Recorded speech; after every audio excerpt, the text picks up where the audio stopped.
সাংবাদিক আসাদুজ্জামান তুহিনকে হত্যার পর এভাবেই দৌড়ে পালায় দুর্বৃত্তরা।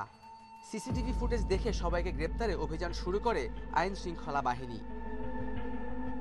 এই ঘটনায় মূল আসামিকে গ্রেপ্তার করেছে র্যাব। দায় স্বীকারও করেছে গ্রেপ্তারকৃত আসামি।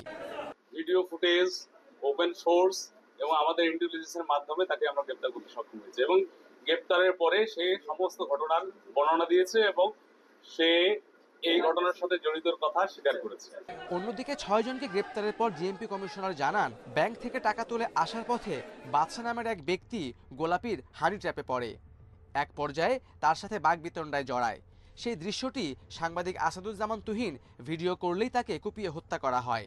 যখন বুঝে যায় তাদের এই ক্রাইমটি প্রচারিত হয়ে যাবে, তারা চিহ্নিত হয়ে যাবে, তখন এই আসাদুজ্জামান তুহিনকে সার্চ করে এবং বলে তাকে ভিডিও ডিলিট করতে হবে, তাদেরকে প্রেশার করে এবং তার সাথেও বাগদণ্ডে ধরিয়ে যায়।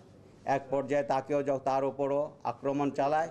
সে দৌড়ে গিয়ে একটা মুদির দোকানে যায়, সেখানে গিয়ে তাকে উপর কুপিয়ে হত্যা করে।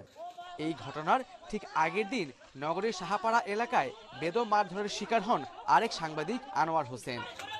এই দুই ঘটনার রেশ কাটতে না কাটতেই শুক্রবার টঙ্গীর স্টেশন রোড এলাকায়ও একটি ব্যাগের ভেতরে পাওয়া যায় এক যুবকের খণ্ডিত মরদেহ। শুধু এ কয়েকটি ঘটনাই নয়, গত 7 মাসে গাজীপুর মহানগর ও জেলায় 103টি খুনের ঘটনা ঘটেছে। আইন শৃঙ্খলার এই অবনতির কথা স্বীকারও করেছেন কমিশনার। 5 আগস্টের পর অনেক কারখানা বন্ধ হওয়ায় কর্মসংস্থান কমে যাওয়ায় গাজীপুরে অপরাধ বেড়েছে বলে মত তার।